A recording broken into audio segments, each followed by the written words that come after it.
and welcome to Imagine, Resistance, Protest and Assertion with Maya Rao, Aminata Forna, Nirupama Dutt, Ambai, Sharmeen Obaid Chinoy, Urvashi Butalia, who will be joining us a little bit late as she's coming in from another session. Here she, Urvashi, you just snuck in behind me. You didn't even say good morning. Good morning. Thank you. And Namita Gokhale. Namita Gokhale, of course, by now everyone knows her. She's the director of this festival. So I think we should really all give her a big hand when you're almost there. Thank you so much. So I think this big hand should continue for all the men, women, and human beings in the audience who are trying to get out of all kinds of stereotypes, and for the festival that just tries to get us to look at ourselves and our situations again. This session is called Imagine, and in a way the whole of the Jaipur Literature Festival could well be called Imagine, because we are trying to imagine new spaces, new voices, new ways of listening, hearing, and understanding. Around the world, women are rediscovering their strength and also their vulnerability. In India, as a rigid patriarchy collides with a new generation of strong and independent women, voices of those women and also other formerly marginalized segments of society and of people assuming new sexual roles, new gender roles, they are collecting conviction and resonance. This session is dedicated to imagining a just and equitable social space. As ordinary women and men realize the power of protest, of assertion, I feel that we are on the cusp of an enormous and spontaneous change in India in the way our democracy becomes accessible for its citizens. We have an extraordinary group of women here, and I'm going to introduce them in the order in which they will be reading and performing. We are going to begin with Aminata Forna, a second time in Jaipur, and she is the British writer of Sierra Leonean and Scottish heritage. Her books include Ancestor Stones, Danced on the Water, and The Memory of Love. Now, she's also here as part of the Man Booker International Prize jury, and a very, very big hand for Aminata.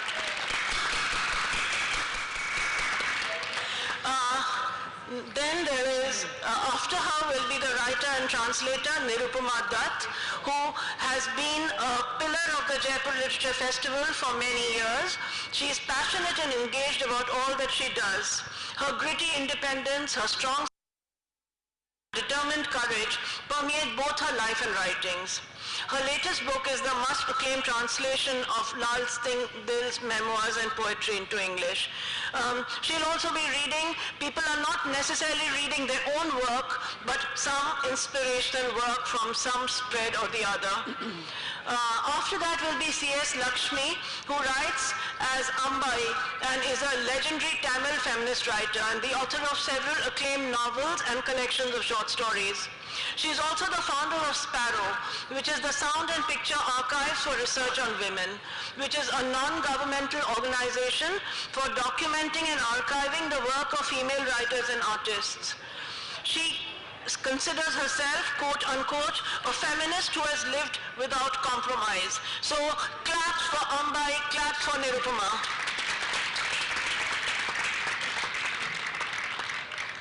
And then we have Sharmeen Obaid Chinoy, who is a Pakistani-Canadian Emmy and Oscar-winning journalist and documentary filmmaker.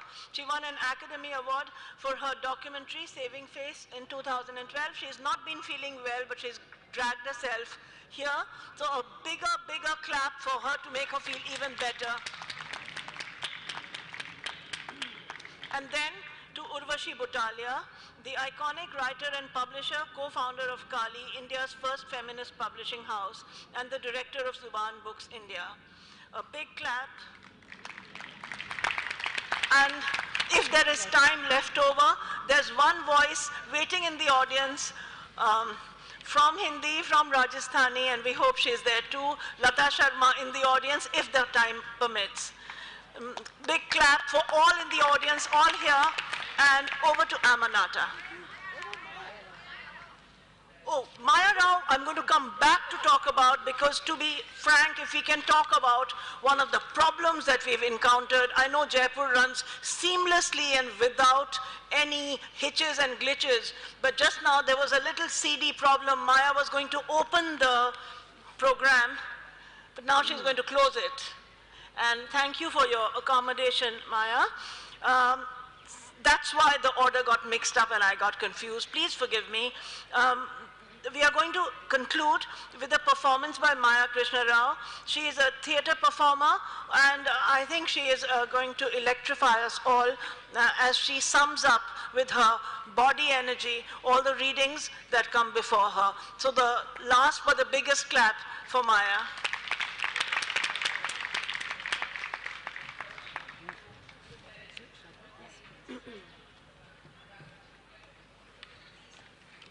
Thank you very much for coming. It's great to see so many people giving this event support. My name is Aminata Forna. I'm a writer. I'm going to read from Margaret Atwood, The Handmaid's Tale. I read this book when it was first published over 30 years ago, and then I reread it again last year and was really astonished at Atwood's prescience in foreseeing that the fight for the independence of women, for the emancipation of women, would not be a straightforward struggle, that for every step or two steps that women took forward, there would be a step back. And in the book, she actually imagines that women have been returned to the pre-emancipation state in a fictional country called Gilead, which is actually modeled on the United States, a fictional country called Gilead, in which women have been stripped of all rights. And one of the inspirations for Gilead, she took her inspiration from many, many different societies, long gone and existing, and one of them was Afghanistan.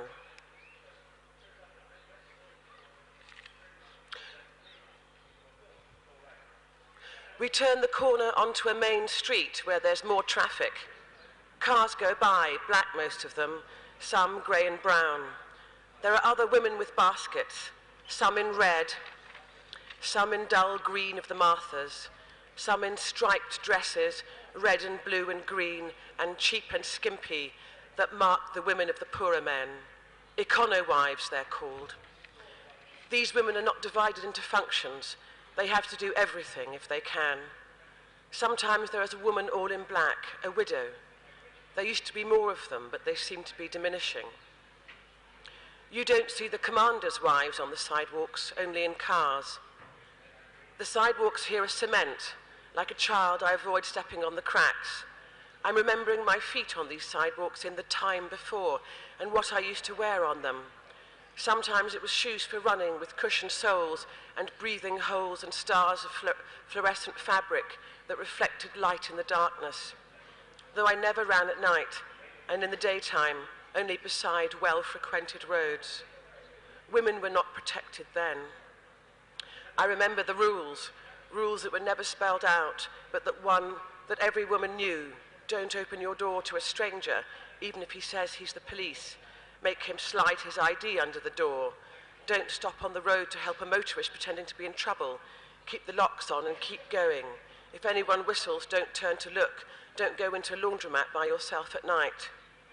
I think about laundromats, what I wore to them, shorts, jeans, jogging pants, what I put into them, my own clothes, my own soap, my own money I had earned myself. I think about having such control. Now we walk along the same street in red pairs, and no man shouts obscenities at us, speaks to us, touches us, no one whistles. There is more than one kind of freedom, said Aunt Lydia. Freedom to and freedom from. In the days of anarchy, it was freedom to. Now you are being given freedom from. Don't underrate it. In front of us, to the right, in the store where we order dresses, some people call them habits, a good word for them. Habits are hard to break. The store has a huge wooden sign outside it, in the shape of a golden lily. Lilies of the Field, it's called. You can see the place under the lily where the lettering was painted out, when they decided that even the names of shops were too much temptation for us. Now places are known by their signs alone. Lily's used to be a movie theatre before. Students went there a lot. Every spring they had a Humphrey Bogart festival with Lauren Bacall or Katharine Hepburn, women on their own making up their minds. They wore blouses with buttons down the front that suggested the possibilities of the word undone. These women could be undone or not. They seemed to be able to choose. We seemed to be able to choose then. We were a society dying, said Aunt Lydia, of too much choice. I don't know when they stopped having the festival. I must have been grown up, so I didn't notice. Thank you.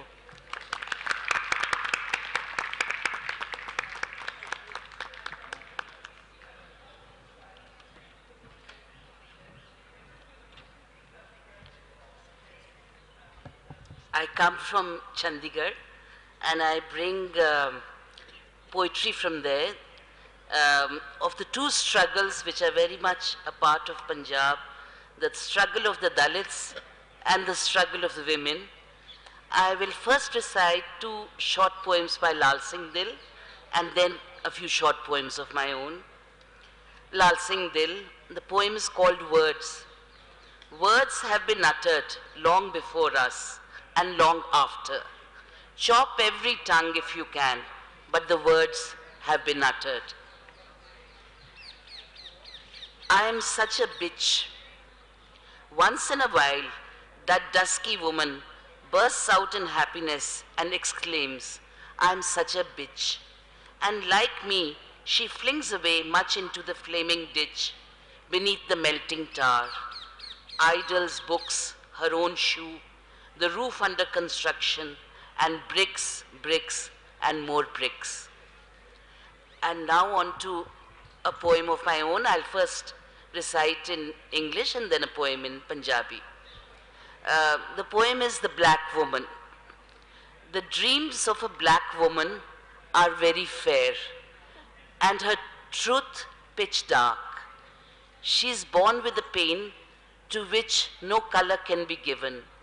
It borrows the color of water to fill her eyes, to swim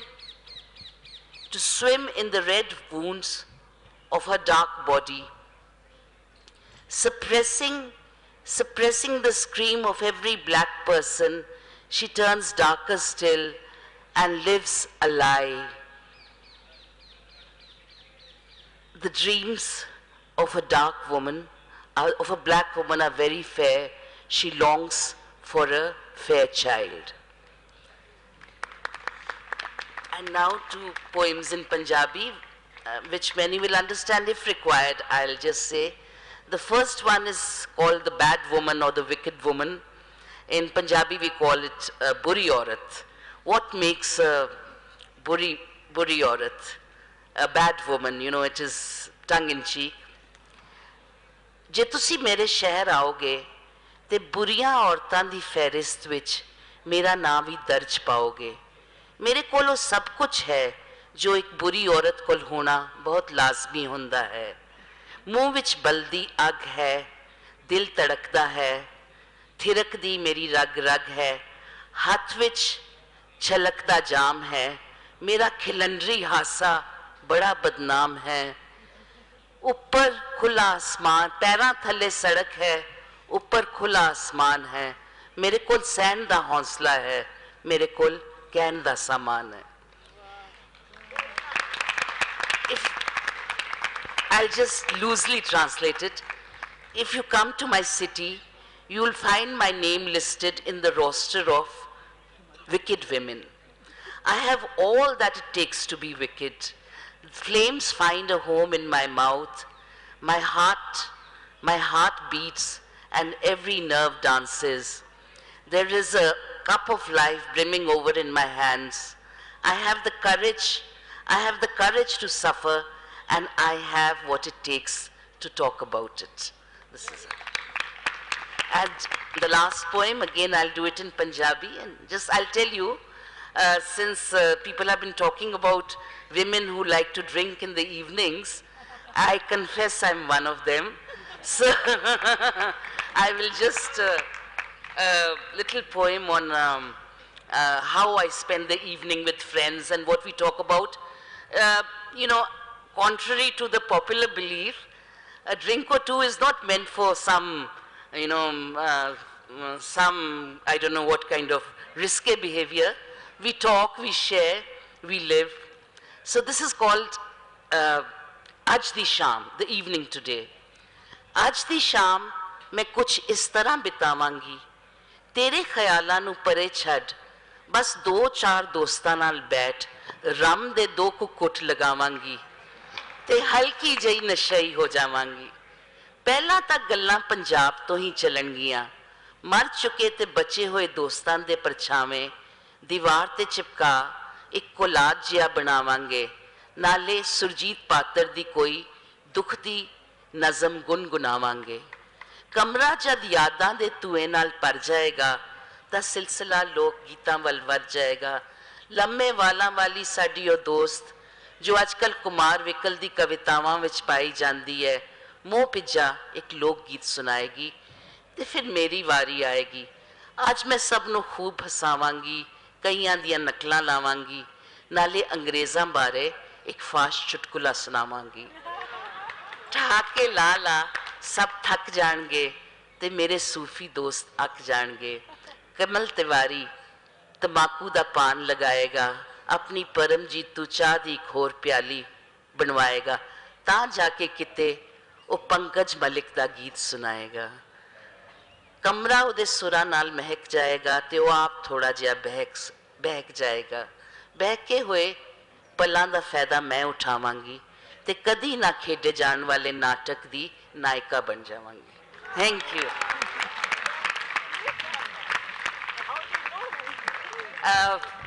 Again a loose translation because I'm not carrying the translation,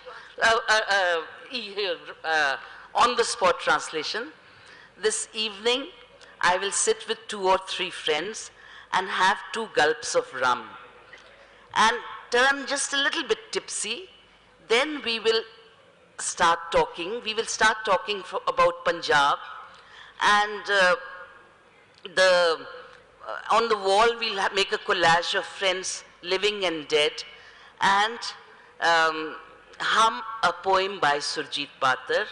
When the room gets filled with the smoke of memory, you see it was written during the days of militancy in Punjab, so you could not say the smoke of cigarettes, so I said the smoke of memory. Then we will sing folk songs. And you know, this goes on remembering one friend after another. And then one friend is singing a song and the whole room is full of his notes. And I take full advantage of them and turn myself into the heroine of a play that will never be staged.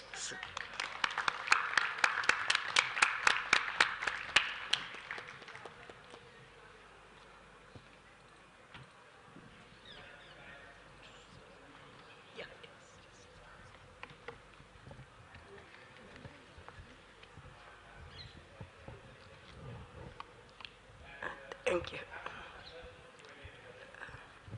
I'm Ambai. Forgive me for my back voice. I think I really need those gulps of rum that Anupama spoke about. I'm going to read from a story of mine, just small parts of it, called Black Horse. This story was written based on a rape incident. And it's written in a different form, like it's in the form of a letter, it's in the form of a narrative, and it's in the form of dialogues. The protagonist is a person called Rosa, who lives in a slum. She's a worker, and she's an activist.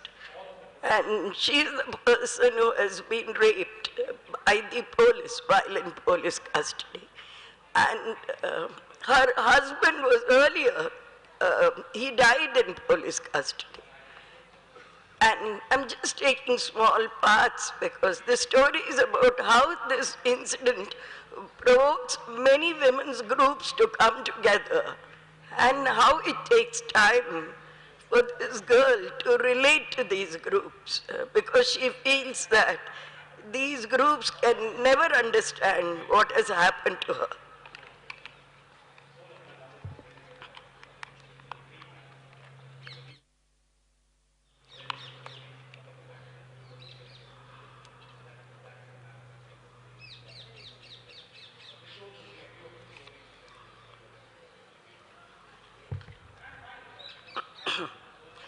The procession started from Shivaji Park in Dadar and then went as far as the Chief Minister's house. Then it went on from there and came to a stop at Black Horse Square. When you looked down from the gateway of India, you could see wave upon wave of covered heads. Rosa addressed them from the back of the lorry. She wore a deep purple sari. When the evening sun fell upon it, it looked like the blue neck of Shiva, the swallower of poison. Rosa spoke about the white rose which grew in a flower pot outside her house. It had been planted out of a great yearning to get away from the traffic noise of parade, the jostling crowds whose breath fell upon you, the unhealthy air, the tedium of the sight of machines. It was not just a plant, she said. It was also the dream of two people. One day a white rose might have appeared and worked a miracle or two. But it seemed that such dreams had no place in that area. White roses belong to other gardens. Let me tell you the story, began Rosa. She spoke for an hour. When she finished, Black Horse Square was invaded by a whole host of raised fists which joined her own. There was an unearthly silence for a few moments. Then the explosion of the song, Nari Sharir Pe Atyachar, Nahi Sahenge, Nahi Sahenge. No longer shall we bear the oppression of a woman's body. No longer shall we bear it.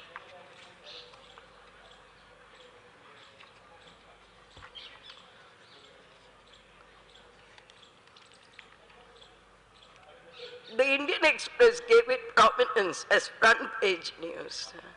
The reason why it drew back after that is because Rosa herself refused to lodge a complaint to the police. Equally, the association was unable to proceed. Here there was an unbridgeable divide between them and Rosa. They couldn't change her mind. They have recorded a speech she made at a meeting in their offices. Between you and me, there is a huge difference. And I'm not referring to the difference in quality between your sari and mine. There is a more profound difference. Nobody has raped you and torn you apart as I have been. I have been torn. My blood has been spilled. This joins us, but it separates us too.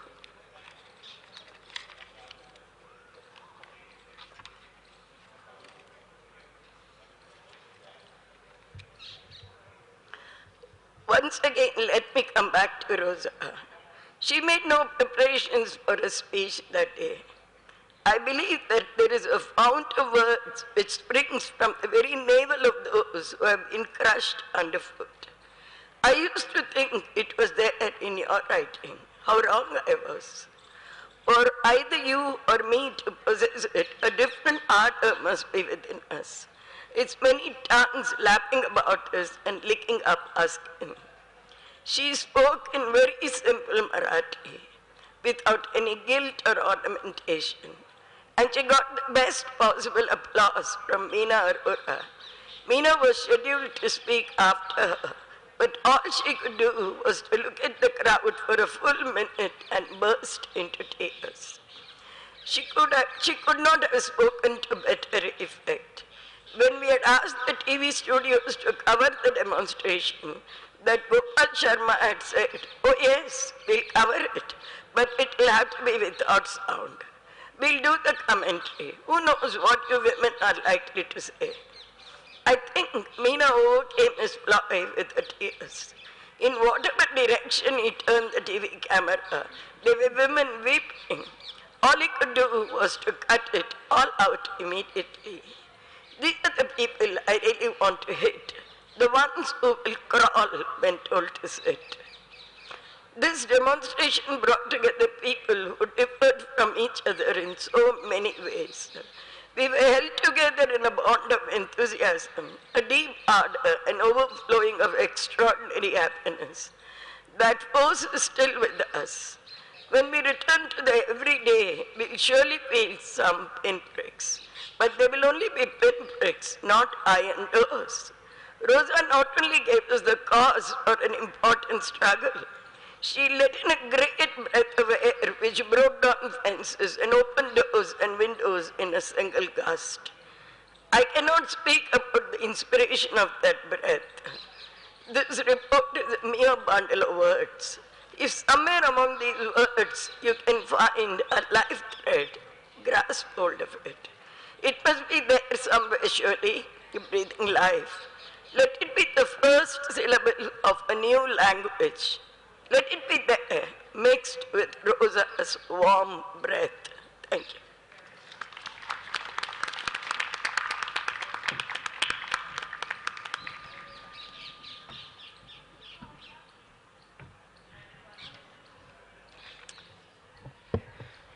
In 2007, I traveled across Afghanistan working on a documentary film called Lifting the Veil about what had happened to women since the war had started in 2001. And I traveled to the province of Herat, where I met the family of a young woman called Nadia Anjuman, who had been a poet. Nadia was married, and in 2005, she was found mysteriously dead in her room. Her husband later confessed that he had beaten her but had not killed her. He spent a little bit of time in prison and then bribed his way out. When I was working on the film, I was one of the only people who was able to gain access to him. And he described in detail that his wife had brought shame upon the family because she spoke in favor of the liberation of the Afghan woman. He told me that he often got into arguments with her because she would get invited to places and he would not. I'm going to read you a few of her poems because I find them to be very emotional, but also the state of mind of an Afghan woman who is educated and who's able to express herself, but finds herself frustrated by the confines of society. This one is called Memories of Light Blue. You, exiles of the mountains of oblivion. You, diamonds of your names, sleeping in quagmire of silence. You, the ones your memories faded, memories of light blue. In the mind of muddy waves of forgotten sea. Where are your clear flowing thoughts? Where did your peace-marked silver boat moon craft go? After this death-giving freeze, the sea clams, the clouds, if they clear heart from bitterness.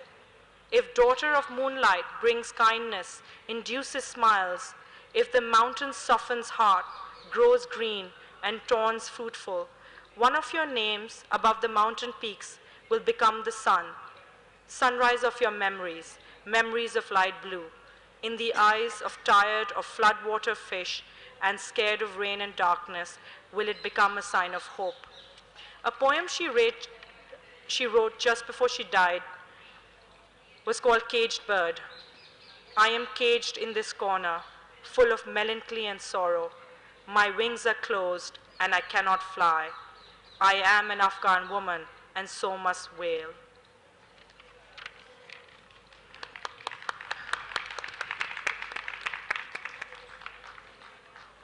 The last piece I'll read is a ghazal, which I found particularly poignant. There is no desire to speak again, whom to ask, what to say. I, who was treated ill, what should I not read, what not to say? What should I tell that honey for me is like poison? I cry, the fist of the cruel, it teases. Would I not say? There is no one who knows my affliction, none I trust. For what should I cry, laugh, die, and live today? I and this faith, the grief of my failure, and this wishfulness. I cannot do anything, and the words of affection if only I could say. Oh, my heart, there was spring, and there was the season of comfort, but I cannot fly anymore. I want to know, to whom should I say? Though I am quiet and cannot remember any song, yet all the time something stirs in my heart, and I should say, ah, remember the good day when this cage was broken, that loneliness is gone, my delight, I sing the cares away. I am a frail stick that trembles in air each time, an Afghan daughter who can say wherever she needs to say. Thank you.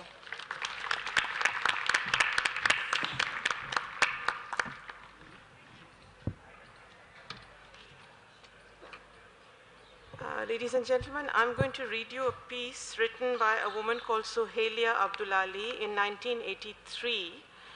It's a first-person account of a young woman who lived through the experience of gang rape. And in recent months in Delhi and all over India, when there were protests about the gang rape of a young woman, this piece became once again a renewed inspiration for all of us. I was gang raped 3 years ago when I was 17 years old. My name and my photograph appear with this article. I grew up in Bombay and am at present studying in the USA. Ever since that day 3 years ago, I have been intensely aware of the misconceptions people have about rape and those who rape and those who survive rape. I have also been aware of the stigma that attaches to survivors. Time and again, people have hinted that perhaps death would have been better than the loss of that precious virginity. I refuse to accept this. My life is worth too much to me. I feel that many women keep silent to avoid this stigma, but suffer tremendous agony because of their silence. Men blame the victim for many reasons, and shockingly, women too blame the victim, perhaps because of internalized patriarchal values, perhaps as a way of making themselves invulnerable to a horrifying possibility. It happened on a warm July evening. That was the year women's groups were beginning to demand improved legislation on rape. I was with my friend Rashid. We had gone for a walk and we were sitting on the mountainside about 1.5 miles from my home in Chembur, which is a suburb of Bombay. We were attacked by 4 men who were armed with a sickle. They beat us, forced us to go up the mountain, and kept us there for 2 hours. We were physically and psychologically abused, and as darkness fell, we were separated, screaming, and they raped me, keeping Rashid hostage. If either of us resisted, the other would get hurt. This was an effective tactic. They could not decide whether or not to kill us. We did everything in our power to stay alive. My goal was to live, and that was more important than anything else. I fought the attackers physically at first, and with words after I was pinned down. Anger and shouting had no effect, so I began to babble rather crazily about love and compassion. I spoke of humanity and the fact that I was a human being, and so were they deep inside. They were gentler after this, at least those who were not raping me at the moment. I told one of them that if he ensured that neither Rashid nor I was killed, I would come back to meet him, the rapist, the next day. These words cost me more than I can say, but 2 lives were in balance. After what seemed like years of torture, I think I was raped 10 times, but I was in so much pain that I lost track of what was going on. We were let go with a final long lecture on what an immoral whore I was to be alone with a boy. That infuriated them more than anything. They acted the whole time as if they were doing me a favor, teaching me a lesson. This was the most fanatical kind of self-righteousness.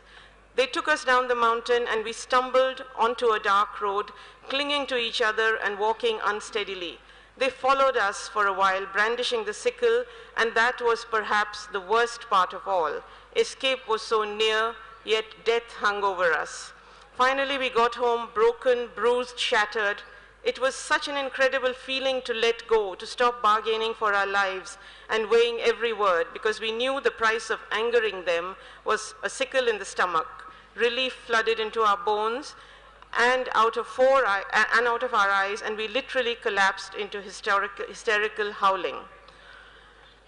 And then she describes how she talked to her family. I'll skip that part. Soon I realized that I will read it. I had earnestly promised the rapist that I would never tell anyone, but the minute I got home, I told my father and the police. He was as anxious as I was to get them apprehended. I was willing to do anything to prevent someone else having to go through what I had been through. The police were insensitive, contemptuous, and somehow managed to make me feel the guilty party. When they asked me what had happened, I told them quite directly, and they were scandalized that I was not a shy, blushing victim. When they said there would be publicity, I said it was all right. It had honestly never occurred to me that Rashid and I could be blamed. Soon I realized that justice for women simply did not exist in the legal system. When they asked us what we had been doing on the mountain, I began to get indignant. When they asked Rashid why he had been passive, I screamed. Didn't they understand that his resistance meant further torture for me? When they asked questions about the kind of clothes I had been wearing and why there were no visible marks on Rashid's body, I broke down in complete misery and terror, and my father threw them out of the house after telling them exactly what he thought of them. It has been almost 3 years now, but there has not been even one day when I have not been haunted by what had happened. Insecurity, vulnerability, fear, anger, helplessness, I fight these constantly. Sometimes when I'm walking on the road and hear footsteps behind, I start to sweat and have to bite my lip to keep from screaming. I flinch at friendly touches.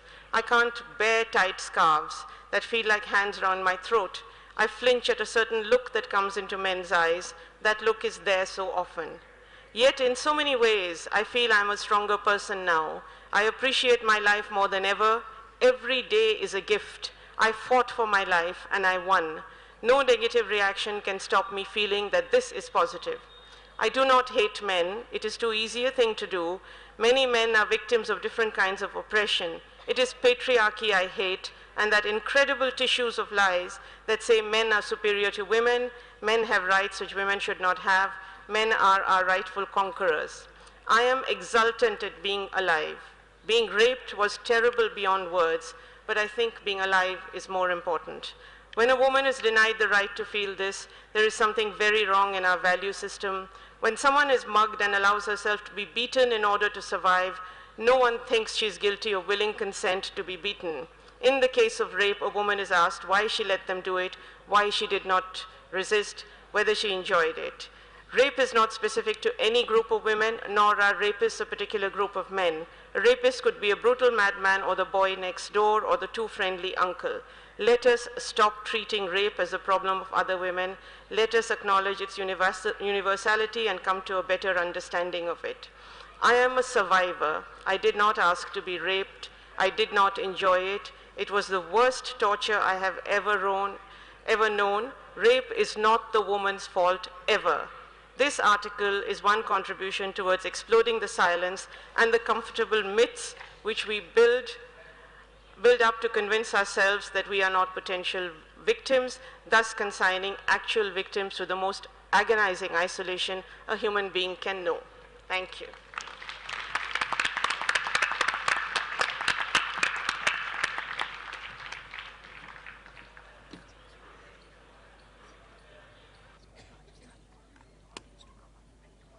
So you want to do that before now? Okay. Yeah. Okay. Now I'm going to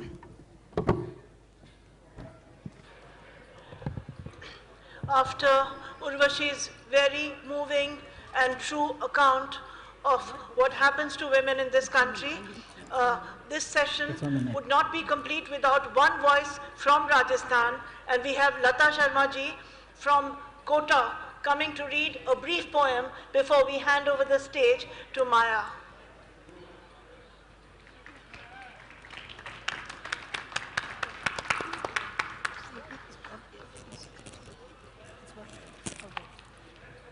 Yesterday, myself and Sue Reddy from South Africa and Chris Agashi from Japan, we were together. 3 women, 3 different colors, but the color of our wounds were the same. It's same all over. So here is a poem. Tharo naam kai hai kudi, tharo naam kai hai chori, achuki, धापुड़ी आत्मा कैसी बेगैरत जिंदगी है अगर ये बताना पड़े कि मेरा नाम आ चुकी है, धापुड़ी है या आत्मा है. All these words mean we have had enough. This is the last girl. Now we will have a son. लड़का नहीं हुआ, इसमें मेरा क्या कसूर, एक और आत्मा आ गई। हाँ, आत्मा निकली, वो अपने साथ माँ को भी ले गई। बूढ़े धनी की चौथी लुगाई, मेरा हक कौन देता? बेटे, नाती, पोतों से भरा पूरा परिवार, ये लुगाई तो उसका गुमूत बलगम उठाने के लिए लाई, कौन करे उसका काम? ब्याह के लिए सिर्फ लड़का देखा जिसके गले में जनेऊ हो, राम स्वरूप शर्मा। अफीम घोल के पीने के अलावा कोई काम उसने नहीं किया। घर के सब बर्तन भाड़े बेच खाए। जब तक सास जिंदा थी वही बूढ़े धनीरी चौथी लुगाई, पापड़ बनियारो काम घर में आप तो पापड़ ये बड़ी बनाने का काम घर में आता था।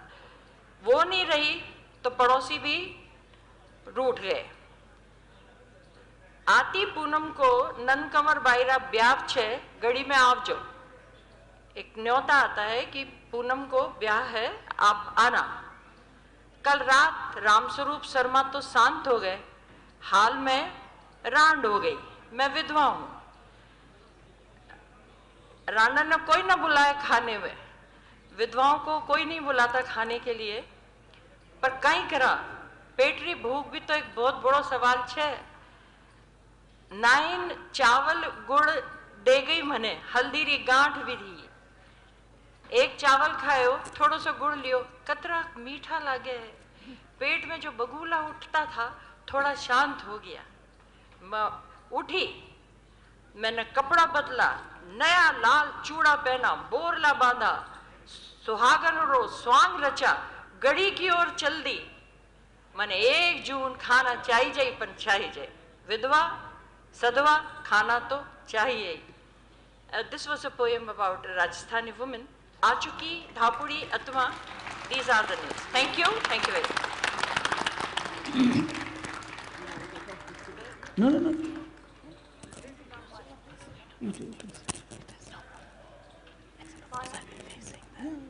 And now, a performance by Maya. Can we get off? Because I think we can all get off so that we can now see her. May I just say before I start that usually as a performer, if there's been an incident, of course nowhere as near in its brutality as what we saw on December 16, I usually say no. I like to sit and mull over and be able to take many steps away from it before I dare to stand on stage and perform. But this was, as you know, just one of those very unique moments in our lives where so many things, probably not even just to do with men and women and boys and girls, but so much about who we are and what we think just got churned up. And so on the 30th of December, I got a call from JNU, that's Jawaharlal Nehru University in Delhi, saying, we've had so many marches, we want to have just a wholly cultural platform on 31st of December. So will you just come and do something? And without thinking, I said yes, just because I felt I just had to say yes. And we'd been spending just so many days, there were just these outpourings out on the street, not knowing what to do at home, so you were just going out on the street.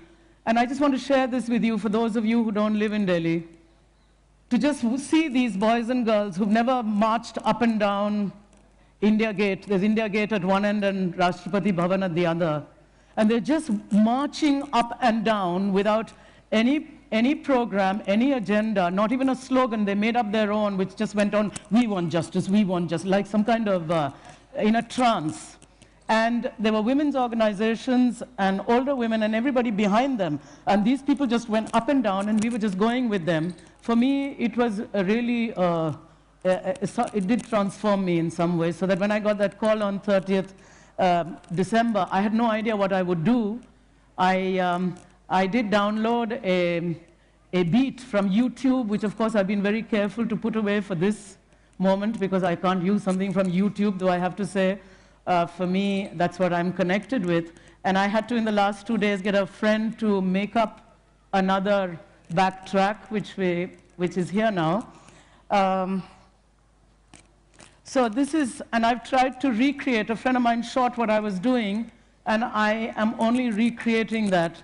I haven't added anything at all new. We've had so much since then. We've even had a Justice Verma report, but I've kept away from all of that, because just to share with you the sense of something impromptu, something half-baked that comes out of you, out of all of us, and yet there's a kernel of something in it that resonates for you and hopefully for many others around you.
Give me 6.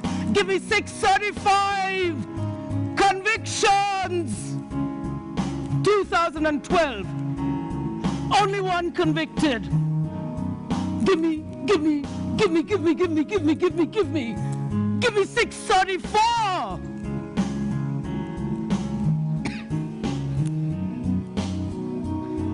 I know when to say yes. I think I know when to say no. Just give me.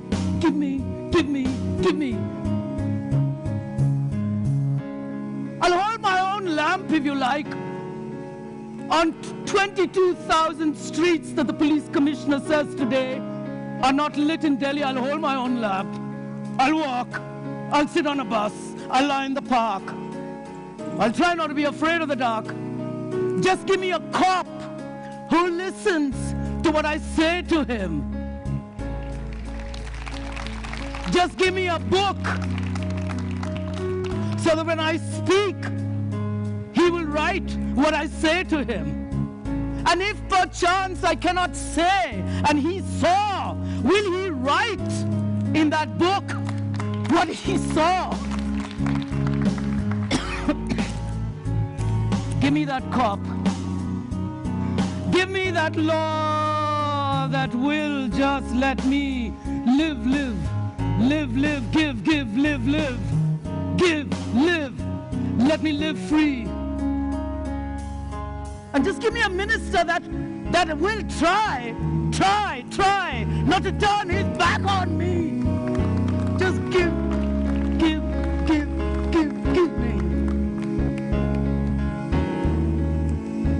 just sit, we lie, we don't talk.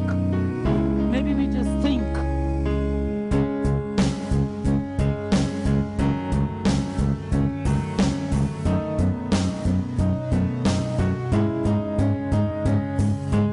No. I'll walk with you, don't walk with him. I'll talk to you, don't talk with him. Don't give him a job, don't vote for him. I'll walk with you. I'll talk to you. Don't give him a job, don't vote for him. A man who can't sit next to a woman right. A man who can't touch a woman right. A man who can't lie next to his wife right. A man who can't ask her before they have sex tonight. Don't walk with him, I'll walk with you. Don't talk to him, I'll talk to you. Maybe we just think. Don't lie in bed, just roll out, walk in the night. 12 baje, paune 3, 4:30 walk, think. I'll walk with you, don't talk to him, don't vote for him, don't give him a job.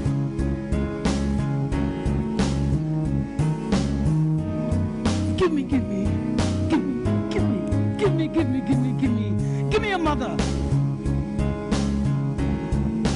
Give me a mother who'll stand up to a chacha, a mama, a abba, a papa, a dost, a bhaiya, a beta. Who'll stand beside her daughter, put her arm around her, stand up against that chacha. That chacha, that mama, that bhaiya, that beta, that abba, that baba, who never ever kabhi nahi, never knew, who never knew the difference between love and aggression. Give me that mother.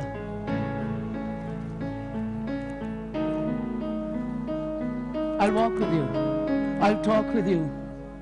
Maybe we just lie on a bench.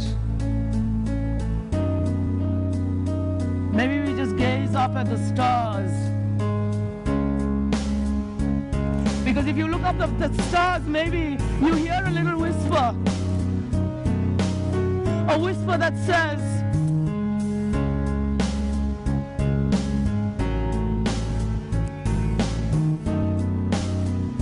if you want to talk to her, just ask her. You know, if you want to just hold her hand, you feel like holding her hand, well, you just have to ask her. Pooch to lo. If you want to have sex with her, ask her.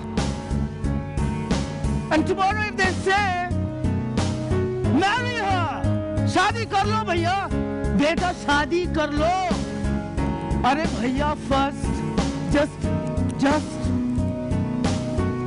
ask her, pooch to lo. Ha. Can you hear it? There's a question. Just ask it before you say it, before you tell it. Don't walk with him, I'll walk with you. Don't sit with him. I'll walk till the end of next year. Let's walk, let's talk. But then most of all, let's sit and mull and socho and not ghabrao till the end of next year.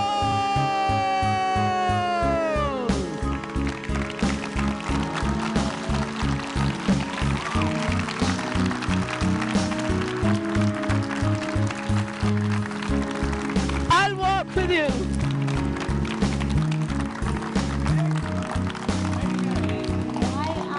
I saw your full act here at the NSD.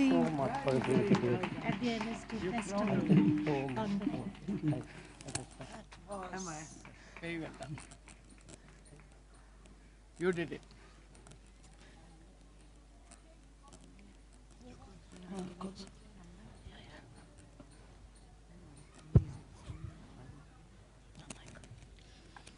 There's really nothing to say. We'll be back at 2:15. Thank you.